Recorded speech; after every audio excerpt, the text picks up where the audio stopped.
incident command and the cloud. So what are the details that we are bound to if the incident happens more in the cloud environment? And I have two distinguished speakers next to me, Robert Floodeen from New Anderton and Rebecca Taylor from Secureworks, that are going to talk on this subject. This is TLP Clear presentation. It's also streamed in the application online. So if you need to take pictures, feel free to do so. And now the stage is yours. Thank you. You want to drive the slides? Okay.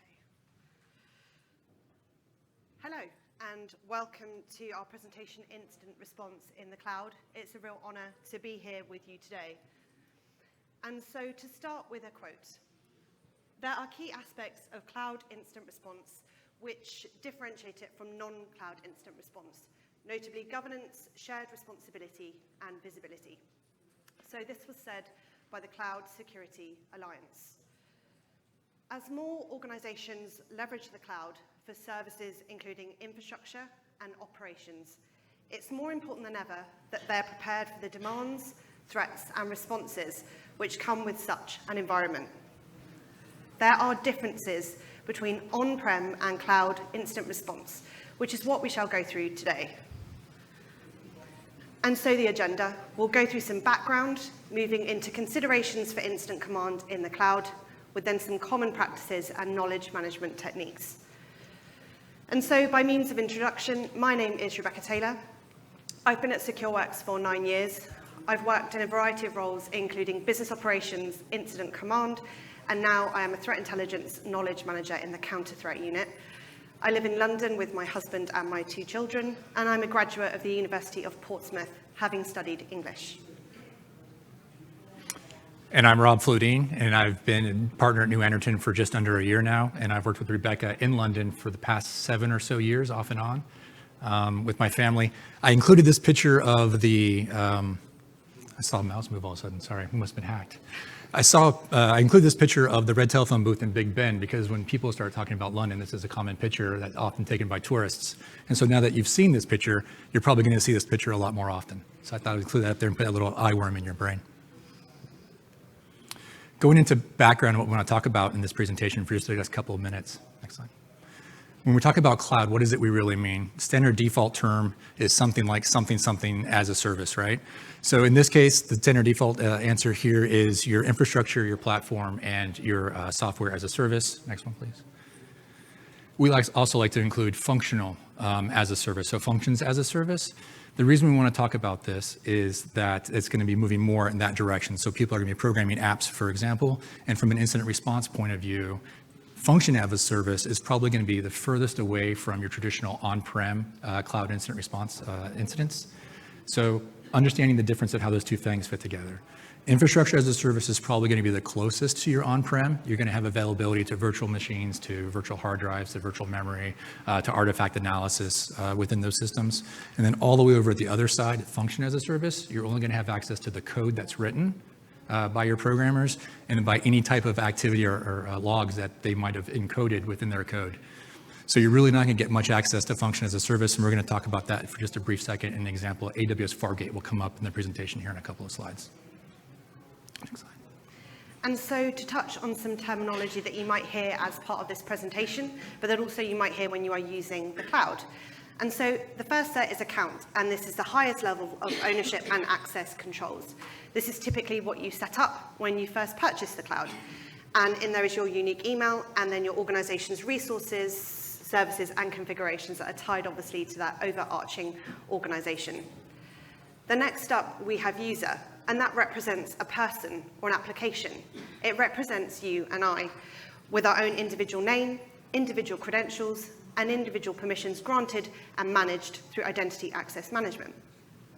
Next up, we have role, which defines the permissions and policies that govern access to the various different resources in that organization. Next up, we have principal, and this is a human user or workload that can make a request for an action or operation on a resource.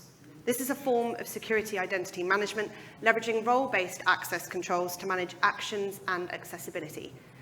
And finally, there we have entity, which is a high-level term to describe an individual, system, or application that's interacting with the cloud. Cloud has evolved and grown in use. Canalys reports that cloud infrastructure services saw a 34% increase to $55.9 billion in Q1 2022. They put this down to a need for stronger digital strategies, as well as the need to meet market and workforce challenges seen at that point in time. There's of course as well a lot of advantages to turning to the cloud, including reductions in hardware costs, reductions in operational costs, and new flexibility and scalability. But with this new opportunity comes a need for cloud preparedness. The first 72 hours of a cloud incident are critical, which is what we're going to move into next. So when we're talking about incident response, we often see models such as this. This is one of the default models that Secureworks made. There's also, you're probably familiar with the NIST model and the ISO model. I see heads going up and down. Great.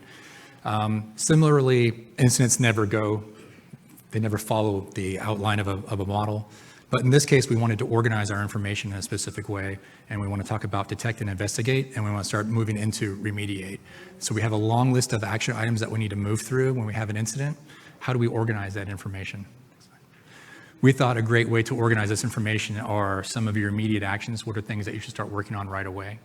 What are things that you should do in the first 24 hours? So by the end of the first day that you've declared an incident, you're moving through it. What should you have done by the second day, and what should you have done by the end of the third day? Next slide. This is going to be hard to read. It's okay. We've made this publicly available. It'll be a link at the end. We've also are going to blow out each of these sections and talk through them. I just wanted to show the differences of what we think you would have on a traditional on-prem, this is the on-prem list. So this is the short, sweet list of if you're not going to do anything else, make sure you've covered these items for an on-prem incident, major incident. You're going to find things in there that you expect. Get your incident response plan. Contact your external counsel. Assign work streams. Make sure you get monitoring. By the end, make sure you have plans for an eviction. Make sure you start building plans for recovery, et cetera, right? So there's nothing really surprising here, but we will make it available for you to see. Next. And then I wanted to show you a quick comparison here of what is it we've added. So in the light blue text, we've added a couple of items per day for you to think about from having a cloud incident. And so looking at the first one, some of the immediate actions. So some of the immediate actions, we thought we should add two things specifically for a cloud environment. The first thing is communicating with your provider. Now, when I say cloud, again, this could be any kind of provider, like SaaS, for example. You're going to want to start communicating with that provider. There's lots of different ways you can communicate with your provider. We'll go into a detailed slide here in a second, but we want to point out that you want to start that conversation right away because there could be delay in finding information or getting phone calls scheduled, et cetera. And then you're also going to want to review your outstanding chain of custody. So review the, I tried to read the slide there, that was a mistake. You want to review and understand the chain of custody. This is really important because what happens in the cloud is you might start missing the opportunity to collect the evidence you need. It's not like the old days. You're not going to call an end user if you can't get something off of their laptop and have them just drop ship you a laptop, right? In a cloud environment, you might be missing an opportunity to capture that data. So looking at this in a little more detail. From the CSP's point of view, the providers might have more information for you. An example of more information might be they might have access to more logs than they actually release to you. You might have, and that could be because of a licensing issue, you might have a lower tier of service, and there's a higher tier they might be able to capture and help provide. They also might know the environment better.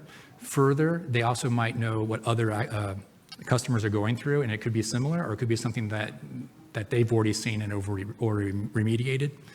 Last but not least, they might have already sent you a notice about this. I'm not sure who's going through and reading notifications from their providers all the time, especially if you have a lot of providers.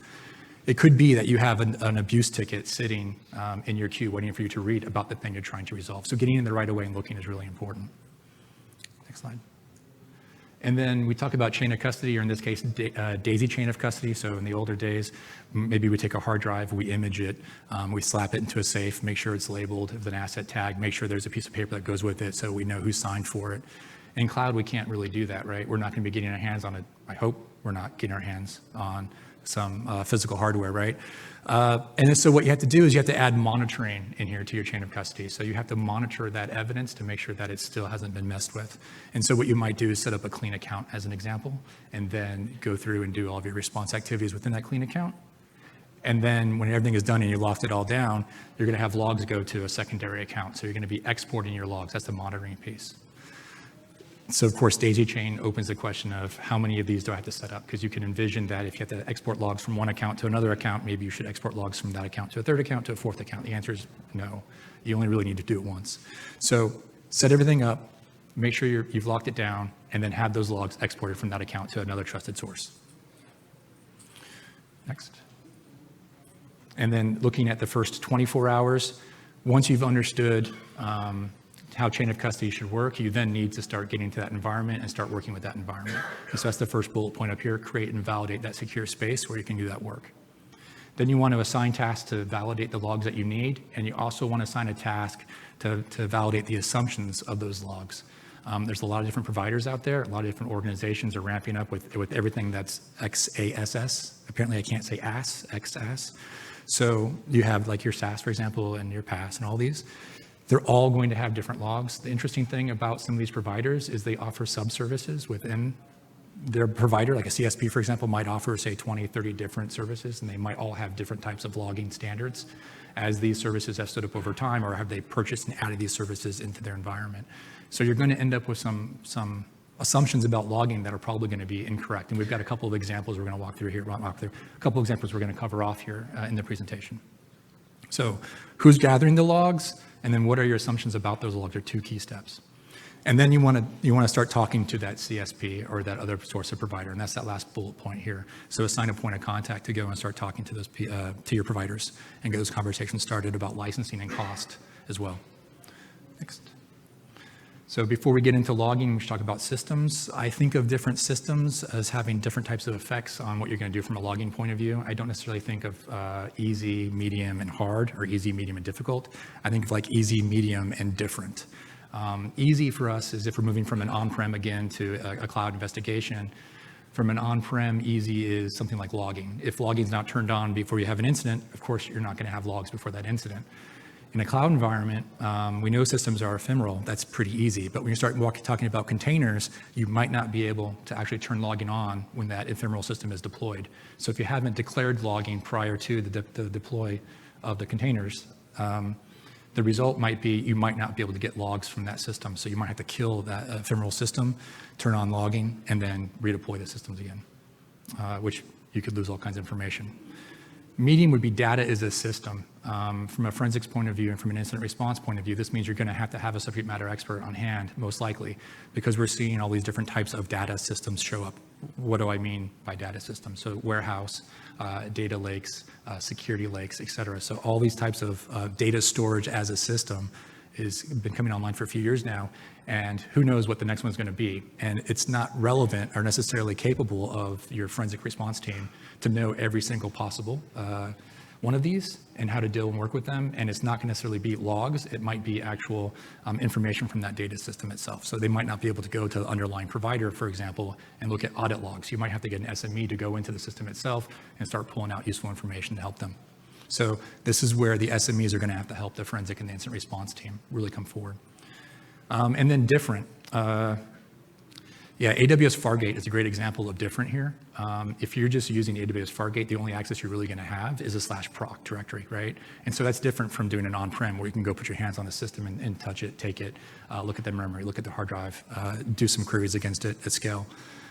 So again, it's /proc. An equivalent of that would be like logging into a Windows user, as a Windows user, into a remote laptop, for example, and trying to do forensics that way. And /proc is slightly a little less information than that. And so you're going to be really limited on what you can do here. So understanding how these systems can impact your logging is really important. As far as logging goes, some of the gotchas that we've seen. Is understanding that networking can be the equivalent of anywhere. I probably should use 2 equal signs here. Networking could be the equivalent of anywhere, right? So in the old days, we would talk about, some IP has attacked us and we'd have some faith that it might be that IP or it might not, but at least it was outside of our organization.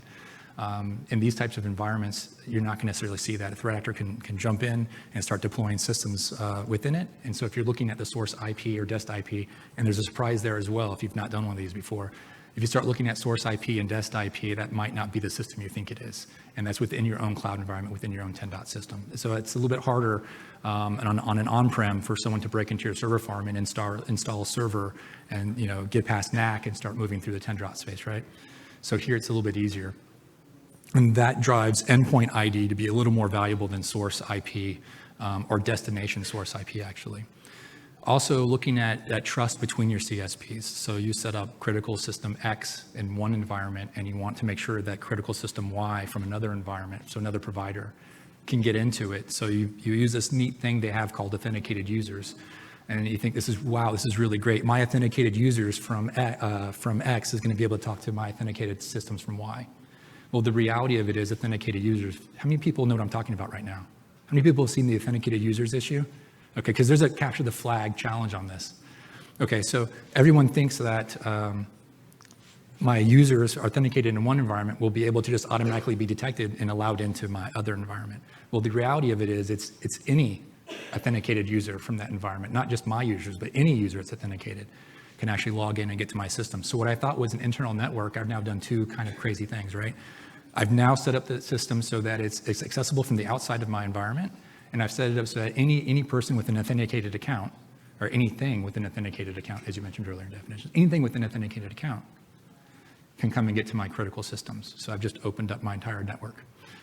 And when you're looking at it, it looks like people from the outside are attacking you. It's kind of scary all of a sudden to get these logs coming in. And as I did say, there's examples of this in the CTF, that exact scenario.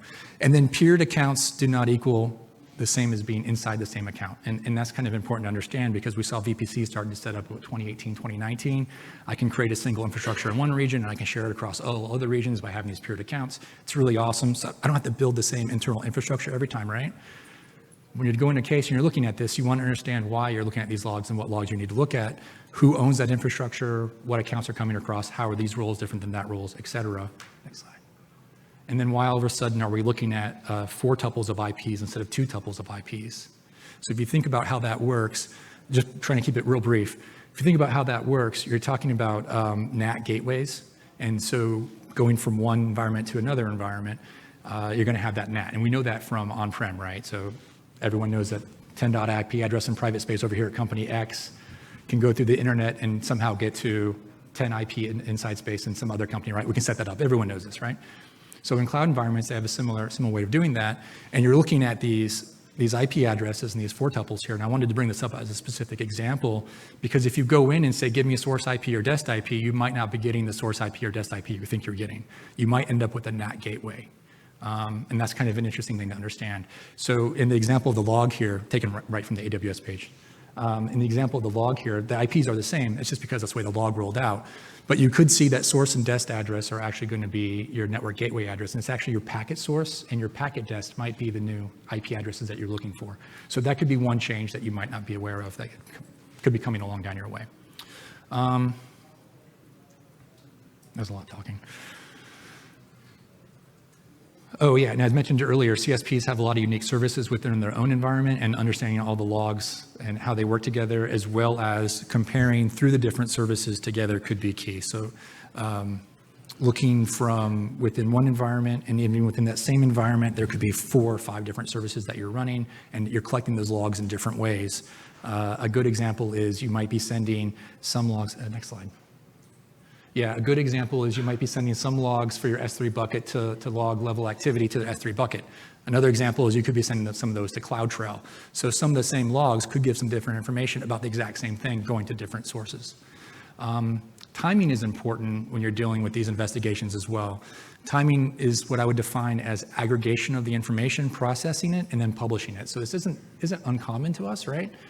But it could happen at different delay periods. So some of the common delay periods are basically, I would say, comfortable saying minutes to hours. So if someone said, what is timing of logs here?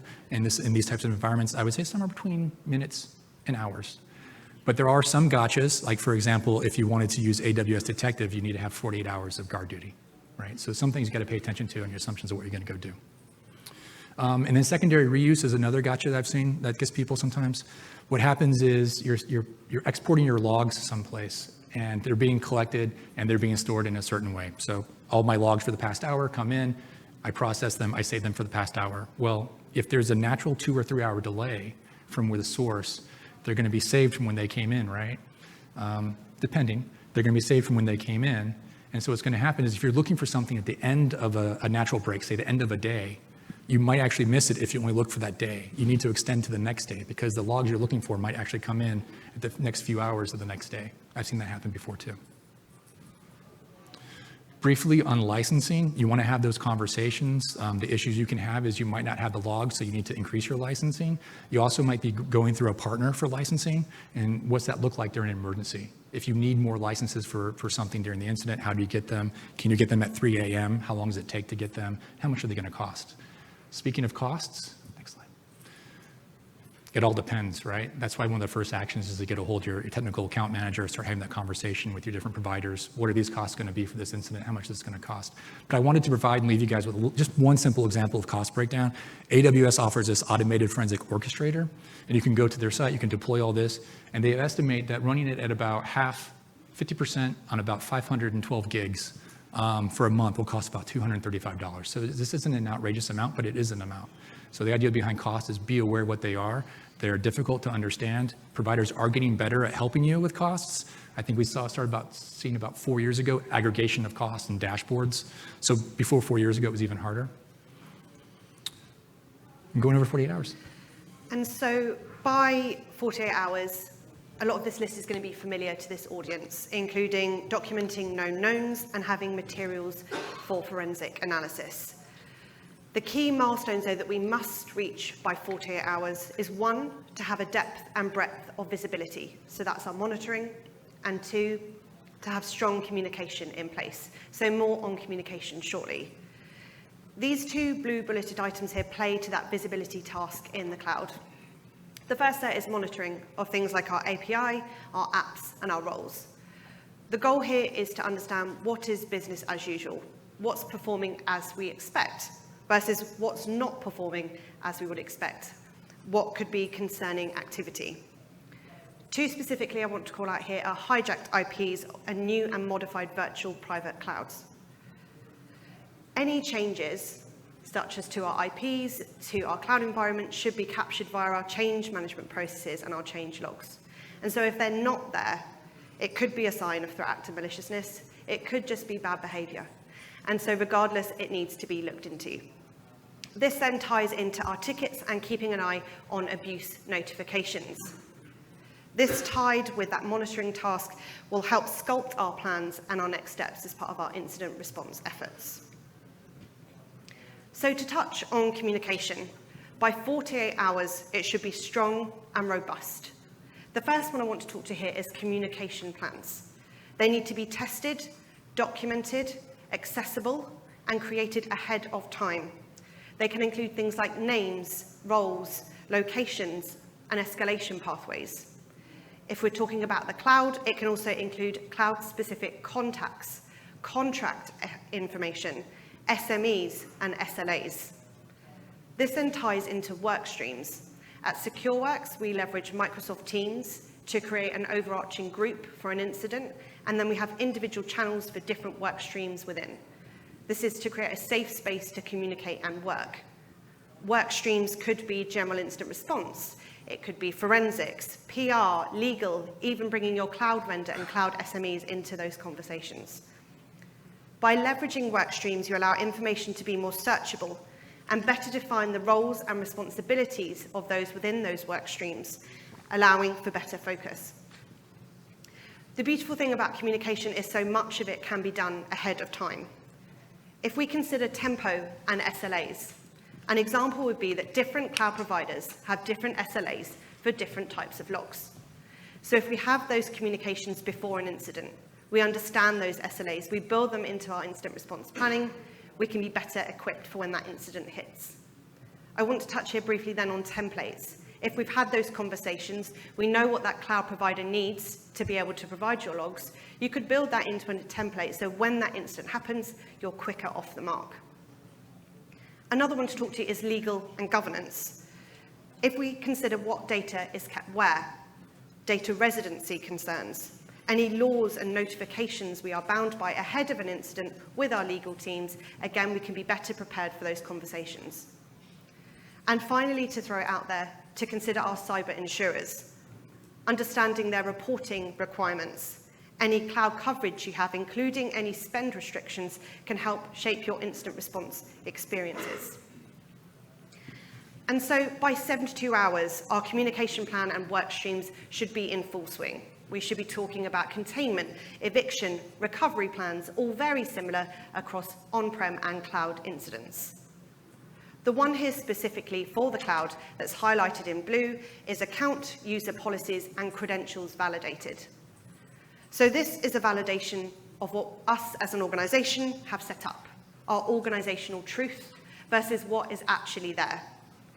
This is where knowledge management plays its part, and you can leverage knowledge, including your asset lists, your asset maps, your change control processes and logs, even your cloud console, to compare and spot the differences. We're then empowered as incident responders to make a choice, whether that be isolation, eviction, or simply monitoring and learning. So we've covered a lot so far about cloud incident response, but what else are we missing? What else should we be thinking about? So we've covered access, licensing costs, systems, and networks. So I'm going to quickly go through some knowledge management guidance and some ticketing considerations. The key things to remember are there are different questions to ask. There are different ways to get answers, but that knowledge management is consistent throughout. And so to jump immediately into some knowledge manager guidance. The first one there is strong and tested communication. Now, I've already covered this, but just to recap, that's your communication plans, your established work streams, your templates, clear roles and responsibilities in those conversations ahead of time, particularly with legal and your cloud providers. Next up, we have understand your policies, processes, and ticket structures. If we think about policies and processes, understanding how teams work day to day versus on an incident, the processes and policies they are bound by, and any user guides for those tools and teams. Understanding their SLAs for their response can all be built in advance into our incident response planning and allow for better preparedness.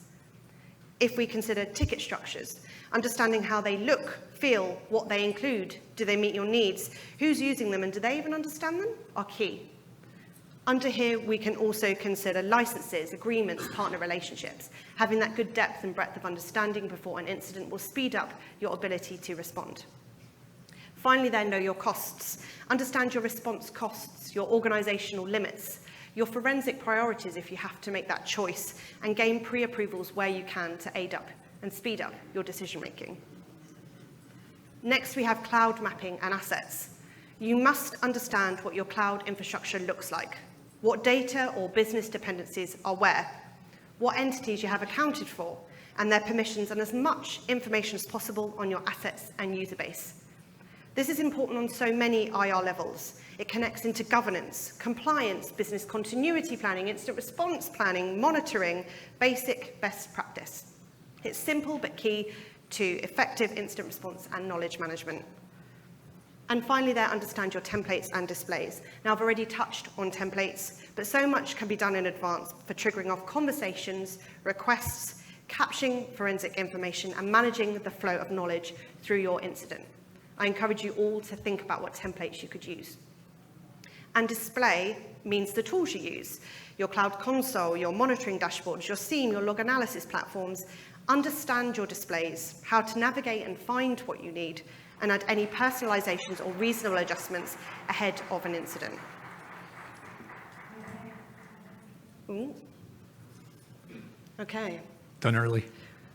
No, we're stuck. Yeah, I know. Could we get next slide, please? We could just be done. No, she's given up. So I'll touch on some ticket best practices. You'll be able to access this presentation afterwards. But I spent time prior to first with some ticket with various cloud SMEs and some incident responders, and we came up with a lovely set, which at some point you will see, of ticket best practices. And a couple I just wanted to call out. The first on there was timestamp. And there's a baseline of UTC which matches that ISO 8601 standard, but we found various examples through incidents where there's a mismatch and actually it's adjusting to local time zones. So take a look at that when you're home, make the changes if that's there, because you want that consistency. 2, consider your region and availability zones. Different regions require different governance concerns when it comes to outages, and outages can also impact data residency and data movement. So understand ahead of the time how you want that labelled, how you want that notified, if there's anyone you need to be telling as a result, and if you're going to be using any automation or escalation pathways to notify certain business units. And so what was going to be my final piece of knowledge management guidance is to influence your ticket and logging processes and procedures.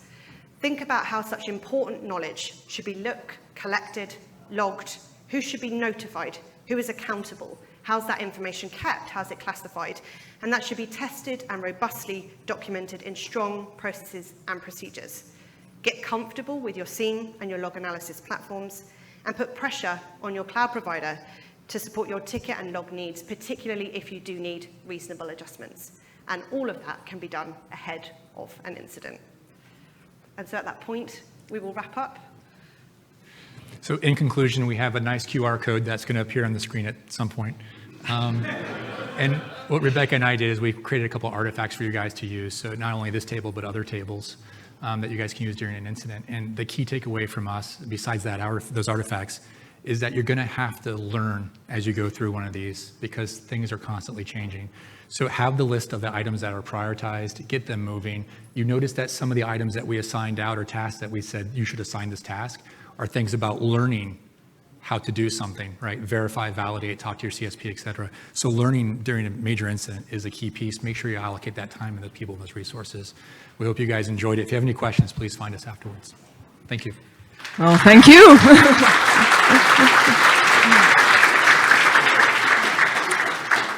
Are there questions from the audience or comments? Well, there will be lunch. Don't hurry so much. It will not disappear. Well, it looks like people are very eager to get to lunch, but yeah, and we got the QR code, so that's good news. Sorry for the hiccup with the slides. Once again, thank you very much for joining this talk. Let's thank the speakers again. Yes. Thank you. Thank you.